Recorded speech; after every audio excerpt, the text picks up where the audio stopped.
दामापुर पहुंचते हैं। वहां पर भीम भाई और पीतम्बर भाई वहां पर रहते हैं और लालदास जी वहां पर अखंड ब्रजराज की चर्चा उनके साथ हो जाती है। और लालदास जी ने वहां पर अखंड ब्रजराज की चर्चा की तो ये दोनों की वहां पर आत्मा की जागृति हो जाती है। और वहां पर उन्होंने ज्ञान चर्चा सुनी, अक्षरांति धामधनी के प्रति पूरा निष्ठा लेकर के आ जाते हैं और वहां पर तारतम ग्रहण करना चाहते हैं। और कुछ दिन के पश्चात दोनों भाई ने वहां पर लालदास से तारतम ज्ञान ग्रहण कर लिया।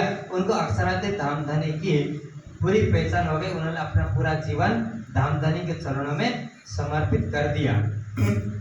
और वहां पर विठल गोसाई लोग थे और वो वैष्णव संप्रदाय को मानने वाले थे। जब वहां पर लालदास जी ब्रजराज की चर्चा करते थे वहां पर उनका विवाद हो जाता है।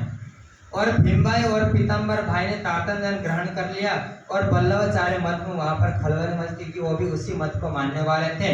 और वो कहते हैं कि यहाँ पर पता नहीं कौन कौन से नए नए संप्रदाय के लोग आ जाते हैं, लोगों को तोड़ तोड़ करके अपने संप्रदाय में जोड़ लेते हैं। और हमारे जब वल्लभाचार्य मत के संप्रदाय हो तो सारी दिशाओं में संपूर्ण संसार में इसके महिमा प्रसिद्ध है, किंतु ये पता नहीं नए नए संप्रदाय को लेकर के आते हैं। और लालदास जी वहां पर चढ़ते हैं और कहते हैं कि वहां पर राज्य का दर्शन का प्रसंग आता है और वल्लभाचार्य जी वहां पर उनकी बहुत सारी निंदा करते हैं और कहते हैं कि राज्य आकर के यहाँ पर दर्शन देते हैं। तो वो क्या करते हैं कि ये कहते हैं कि प्रसाद खाने के लिए इनके परमात्मा आते हैं। वो चूहे में घूंघट बांधते हैं, घुंघरी, और चूहा तोड़ करके अंदर जाता है, कहते हैं परमात्मा आ गए, कृष्ण जी आ गए और भोग ग्रहण करके चले गए।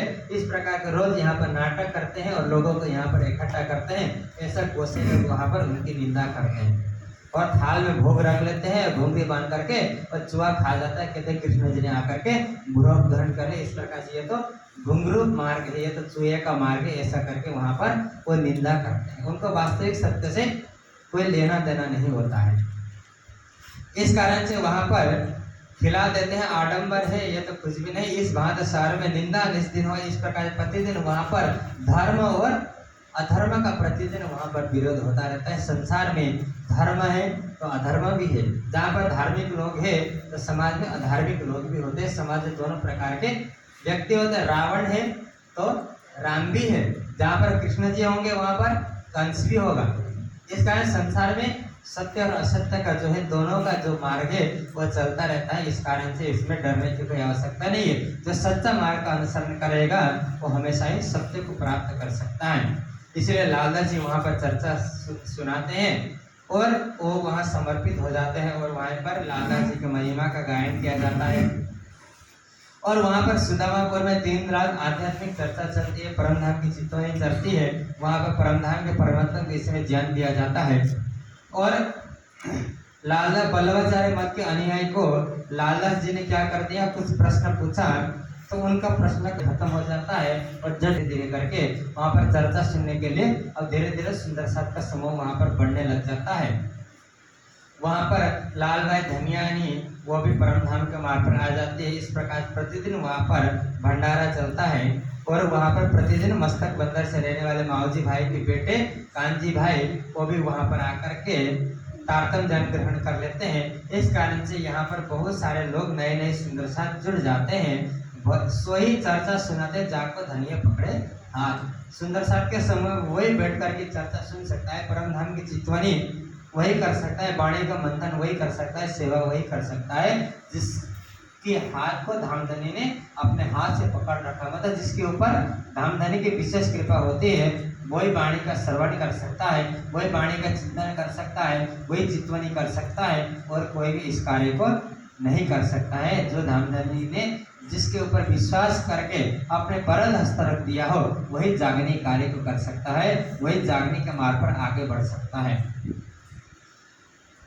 और इस कारण से जागनी कार्य करते करते करते लालदास जी को विरक्त हो जाते हैं।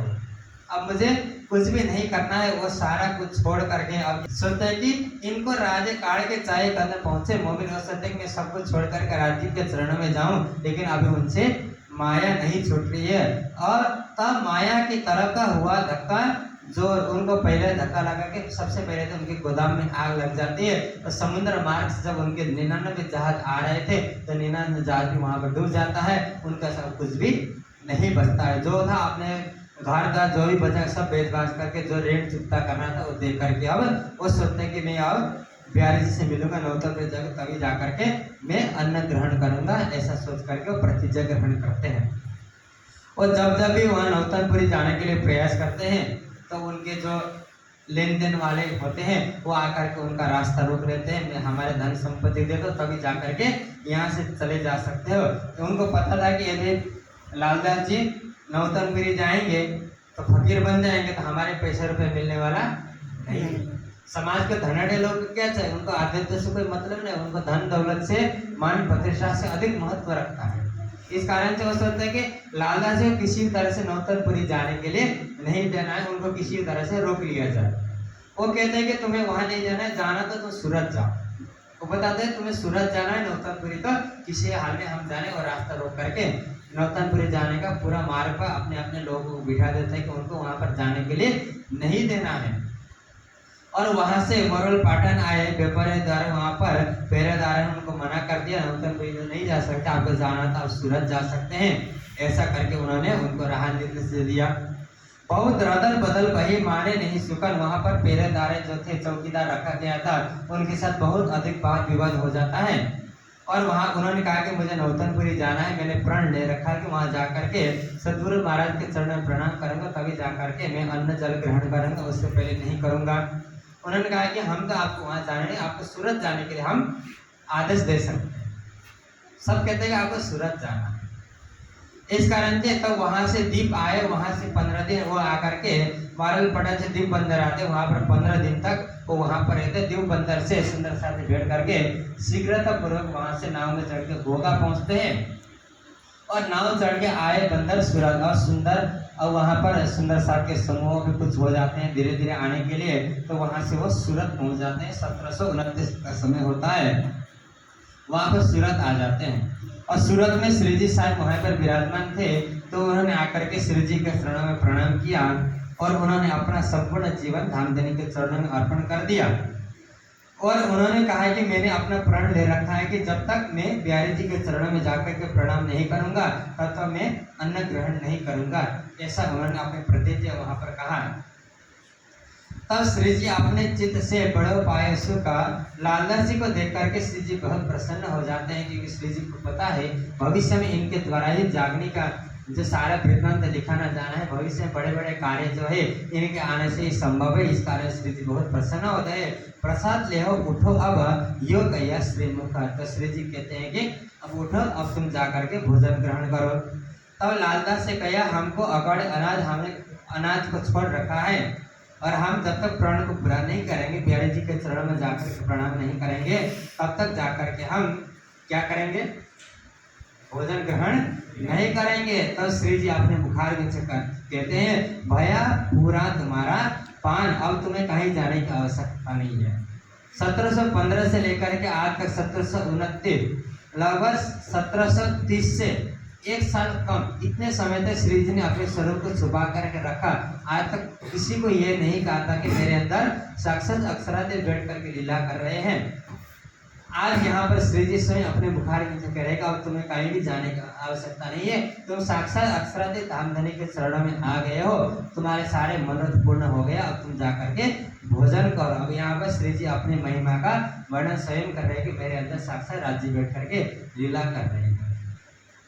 इस कारण से अब श्री जी ने कहा तो लालदास जी बहुत प्रसन्न हो जाते हैं। कछो फिकर न करो पहुंचे मिलावे सयन, अब तुम्हें कोई भी आवश्यकता नहीं, कहीं जाने की आवश्यकता नहीं है, तुम तो अब साक्षात परमधाम के समूह में आ गए हो और तुम्हारी आत्मा की अब जागृति हो गई, तुम्हें और कहीं जाने की आवश्यकता नहीं है।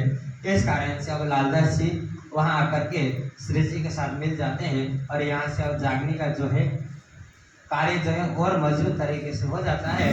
इस कारण से अब धीरे धीरे धीरे करके सुंदर साथ का समूह का जो है अब यहाँ पर मार्ग प्रशस्त हो जाता है। सभी सुंदर साथ धीरे धीरे करके जागने के लिए श्री जी की सहायता के लिए दूर दूर से यहाँ पर आते हैं और यहाँ पर एक धर्म का सूत्रपात हो जाता है कि किस प्रकार से श्री जी अब जागने के कार्य को आगे बढ़ाते हैं। कौन कौन से सुंदर साथ थे जिन्होंने अपना पूरा जीवन तन मन धन श्री जी के चरणों में अर्पण किया और जिन्होंने जाकर के पन्ना जी तक 1751 तक वाक्यों को प्राप्त करना जो परमधाम के ब्रह्म सृष्टि उन्होंने अपना सब कुछ त्याग करके धामधनी के चरणों में अपना जाकर के उन्होंने अर्पण कर दिया है। तो धामधनी की कृपा की छत्र छाया में उनको यहाँ बैठे बैठे संसार में पन्ना जी के अंदर जो ब्रह्म लीला होती है, ब्रह्म चबूतरा के अंदर बंगला जी दरबार में, यहाँ बैठे बैठे उन्होंने अपने पंचभौतिक नेत्रों से युगल स्वरूप को देखा है। परमधाम के 25 वर्षों का दर्शन को उनको देखने का सुअवसर प्राप्त होगा तो अपने जीवन को कौन सुंदर साथ श्री जी के चरणों में अपना जीवन अर्पण नहीं करेगा। मंदसौर में जाकर के भिक्षा मांगनी है, जगह जगह मुगल सेना औरंगजेब की सेना पीछे पड़ी हुई है, उनकी सुरक्षा भी करनी है। छोटे छोटे बच्चे हैं, माताएं बहनें हैं, उनकी भी सुरक्षा करनी है और सबको सुरक्षित एक स्थान पर ले जाकर के इकट्ठा करना है और जागने का जो है झंडा भी गाड़ना है। सभी सुंदर साथ को एक केंद्र के रूप में कुछ स्थान में देना है। अब सभी संसार में जो मत संप्रदाय फैले हुए हैं उनको भी जागृत करके एक सत्य धर्म के प्रकाश में लेकर के आना है और बाद में जाकर औरंगजेब की आत्मा को जागृति करना है। बड़े बड़े पंडितों के शास्त्र करना, हरिद्वार के शास्त्रार्थ होता है, ये सारे घटनाक्रम का आगे जाकर होना है। उसके लिए सुंदर साथ का समूह चाहिए। इस कारण से अब धीरे धीरे यहाँ से अब एक धर्म का सूत्रपात लेकर के एक निजानंद मार्ग को लेकर के श्री यहाँ से निकलते हैं। अब यहाँ पर लालदास जी के आने से संपूर्ण कार्य जो है अब पूर्ण हो जाता है, सफल हो जाता है। उनको देख करके श्री जी प्रसन्न हो जाते हैं और उन्होंने अपने स्वरूप की पहचान करा दी। प्राणनाथ जी का स्वरूप वो दोपहरी का वो स्वरूप है जिसको कोई भी ढक नहीं सकता। इन मोती का मोल कहे न जाए। अक्षराते धामधनी का जो मूल्य है उसको धन दौलत से उसको खरीदा नहीं जा सकता है। ये सूर्य के जो प्रकाश कोई रोक नहीं सकता है, उसी तरह से अक्षराते धामधनी के वाणी को कोई रोक नहीं सकता, उनके स्वरूप को कोई नकार नहीं सकता है। प्राणनाथ जी का स्वरूप और दोपहरी का स्वरूप है जिसमें आने से हिंदू हो या मुसलमान हो, क्रिश्चियन हो या किसी भी मत संप्रदाय को मानने वाला हो, यदि श्रद्धा से विश्वास से यदि वह धामधनी के चरणों में आएगा तो उनको सारे संशय का निवारण हो जाता है। उनको किसी भी अन्य चीज की आवश्यकता नहीं पड़ेगी। उनको केवल तात्पर्य ज्ञान का प्रकाश मिलने मात्र से उनको संसार से लेकर परमधाम तक का सारा मार्ग प्रशस्त हो जाता है। इसलिए ये निजानंद का जो मार्ग है ये शांति का मार्ग है, धर्म का मार्ग है। इस एक धर्म में चलते हुए सबको अखंड निधि मिलने वाली है, सबको तात्पर्य ज्ञान का प्रकाश मिलने वाला है। इस कारण से हमें अक्षराते धामधनी की पहचान करके अपना तन मन जीव अपना पूरा समर्पण का भाव हमें धामधनी के चरणों में अर्पण करना है, तभी जाकर के हमारा मनुष्य जीवन सफल हो सकता है। इससे पहले हमारा जीवन सफल नहीं हो सकता है। जैसे लालदास जी ने अपना सब कुछ अर्पण करके अपने जीवन को सफल किया, तो उसी तरह से हमारा भी कर्तव्य इस तक से हमें शिक्षा लेनी चाहिए। हमें संसार के सब कुछ करते हुए भी अपना जो जीवन है धामधनी के कार्य के लिए, धामधनी की सेवा के लिए हमारे अपने जीवन को धामधनी के चरणों में हमें अर्पण करना पड़ेगा। तब जाकर के हमारे अंदर तारतम्य ज्ञान का प्रकाश हो सकता है। तारतम्य ज्ञान का जो भेद है, रहस्य हमें समझ में आ सकता है। धामधनी का हमारे अंदर प्रेम उत्पन्न हो सकता है।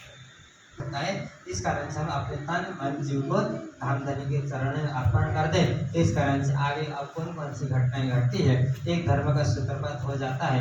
ये सारा अब यहाँ से जागने का दौर शुरू हो जाता है। सूरत से आगे किस किस प्रकार से ये जागने का जो है लीला यहाँ पर शुरू होता है, ये सारे घटनाक्रम को आज हम सुनेंगे। इतने समय से हमें ये शिक्षा मिलनी चाहिए इस प्रसंग से कि हमें जो भी कर रहे संसार के अंदर, लेकिन हमारे जीवन का एक ही लक्ष्य होना चाहिए, धामधनी की चितवनी, वाणी का चिंतन, सेवा और पल पल धामधनी को अपने दिल के अंदर बिठाना, ये हमारे जीवन का मूल लक्ष्य होना चाहिए। इसके बिना हमारा जीवन कुछ भी नहीं है। इस कारण से आज का जो प्रसंग होता है यहाँ पर समाप्त होता है। अब हम चौपाई कराएं। श्री महामति कहे ए मोमिनो, श्री महामति कहे ए मोमिनो, ए शरद करो याद, ए शरद करो याद, फेर लाल आगे की कहो, फेर लाल आगे की कहो, जो झगड़े को बुनियाद,